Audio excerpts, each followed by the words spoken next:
Hey guys, how you doing this evening? Kenny B here from Cities and Suburbs. It is February 15th, 2023. In case you didn't know, thanks to our friends over at YouTube for the free, non-copyrighted, coincidentally, hotel jazz music for relaxation, work, and study. Well, let's just look at that. How you guys doing today? 57 degrees in February. Next week we're supposed to get back to winter, which we should still be in winter. In less than a month we're going to be switching our clocks spring ahead. And so, wow. A lot of us are appreciative of no snow, but the people who count on snow to plow are actually not doing so well, right? The contracting companies that, you know, they're your landscaping companies, but then in the winter they turn into your plowscaping companies, and well, they haven't done so well. The ski season hasn't done so well, and you know, the folks that are looking for ice derby kind of things going on have definitely not done so well, but that's just the way it goes. But let's talk about some folks who aren't doing so well. February 4th, 425 Pleasant Street in Worcester, which is Worcester Housing Authority, which is funded by the feds. Decrepit, old public housing from the Bronx to Springfield to Lowell to Worcester, old infrastructure, old buildings, brick and mortar, if you will. It looks like, so this is an article from the Worcester Telegram and Gazette, which is a crappy paper. I'm calling you out right now because that's what it is. This is from Marco Catalano. Marco Catalano from the Telegram and Gazette. The worst written piece of anything that could be in any form of news media was terrible. Okay, terribly written article. The Housing Authority raises money for displaced Elm Park Tower residents. So back on February 4th, a pipes burst in a 16-story, which when it first started was 17 stories, guys. Okay, it was 310 residents, and it was 250 residents. Now it's about 200 residents. Okay, so if anybody, and I try to keep the show all things Worcester. This is at the on Pleasant Street. Okay, before you get to Chandler Street, where all the beautiful people live. You know, Chandler's the Park Ave. Okay, and you got Pleasant Street. And, I'm sorry mentioning Chandler Street, but you got Pleasant Street that intersects with Park Ave. And then across that, all of a sudden, it's the land of the beautiful. You know, but beyond that, the closer you get to the Worcester's inner core, of course, it gets poorer. That's where all your public housing is.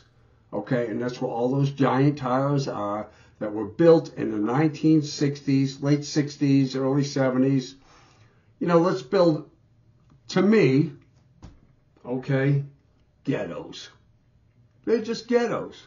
Let's put all the poor people into these towers, and it's such a big story.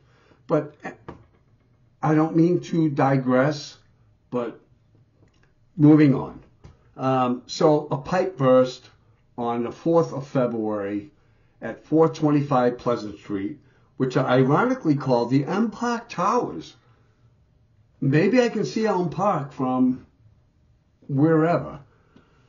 But okay, 4 pipes burst. And remember, that was like minus 50 degrees. Was it an act of God or an act of negligence? Okay, how well are we keeping our federally funded housing projects going? You know, where's the money going? So 4 pipes burst in the building at 425 Pleasant Street. Wasn't so pleasant that night. And the people that were living there are elderly and disabled, which this article says nearly 200 residents of the seniors only building were evacuated during the weekend of the 4th. Now, this is from Marco Catalano. Okay, seniors only. No, it's seniors and disabled. Okay, let's get this straight. And there were more than 200 people there. I don't know where this dude's getting his reporting from.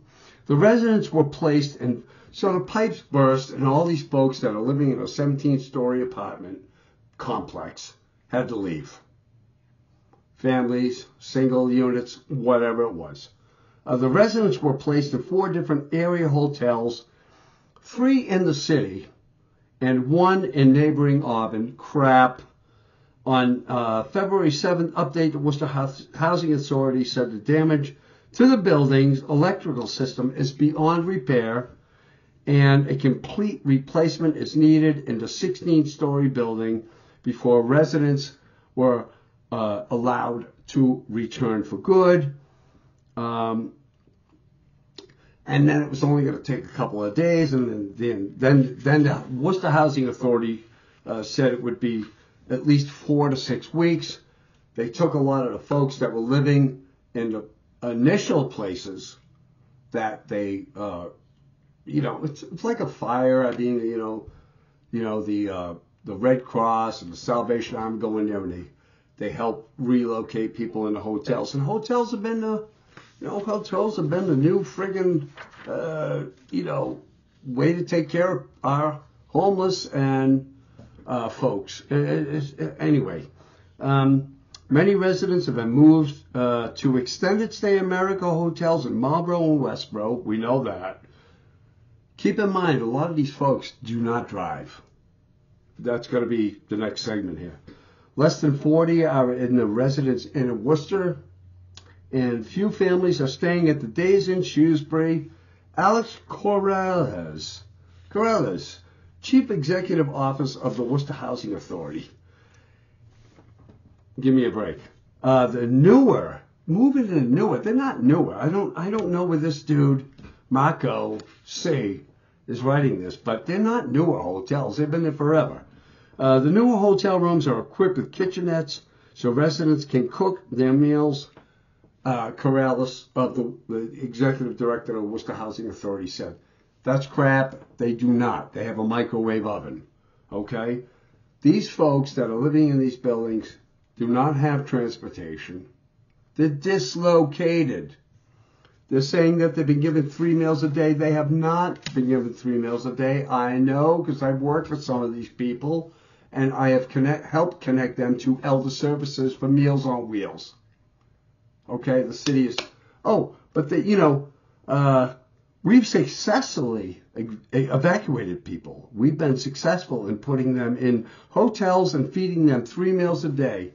That is a lie. That is a lie. And for this reporter to print this is ridiculous. There must have been a big space in the Worcester Telegram Gazette to print this crap, because it's not wrong. If I'm wrong, please comment below, because I'm pissed off. And Corral says, the authority is looking for vendors to relocate the fire alarm system. They're looking, 4 to 6 weeks. Corral said vendors are currently using humidifiers, quote unquote, humidifiers to dry the building and replacing exposed sheetrock and floors. Guys, what do humidifiers do? Right? There's dehumidifiers and there's humidifiers. Humidifiers what? Create moisture. Dehumidifiers, take away the moisture. So either Corrales can't put together a comprehensive sentence, or Marco Catalano needs to go back to grammar school, because, first of all, this is an indictment on our federal housing, period. All right? It is. all this stuff, all these tall buildings with the red flashing light on them. You go through the Bronx, you drive through any major city, okay? Congregated poverty. That's all it is. Once you get into these places, you are not getting out. They can create all the job programs they want.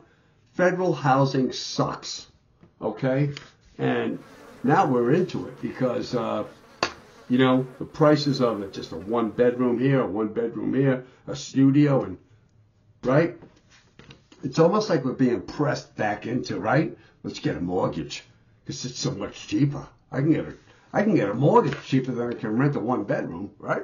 But nonetheless, these folks, you know, in this article in the Worcester Telegram Gazette, and what I see on TV is, are there 300 residents at 425 Pleasant Street? Are there 200 residents? Are there 210 residents? All right. They do not have access, even if they had a full kitchen. You know, a lot of the folks that live in public housing don't have a vehicle. Where they're being located to Westboro and North, there's no bus, right? And far be it that, you know, it's walkable, you know, to walk to a grocery store without crossing a 4-lane, you know, Shrewsbury, Route 9, to get a bag of whatever, if you dare to do that. It's beyond me, you know, and I think that Worcester Housing is thrown under the bus. I think Telegram and Gazette is thrown under the bus. This is a terrible written article. I think the executive director of the Worcester Housing Authority should be fired immediately, you know, and replaced with a competent individual who actually understands not just administrative duties, but how people actually live and what they need to live, okay? And it certainly isn't public housing, because we certainly need an upgrade there, guys. Anyway, see you on my next rant. Thanks for tuning in. Kenny B here, signing out. Please sign in, check out, subscribe. And but overall, I would say that things are moving right along, as Mr. Corrales says. Right. Take care, guys. Please like and subscribe. Or don't like and subscribe. Whatever you wish. Take care.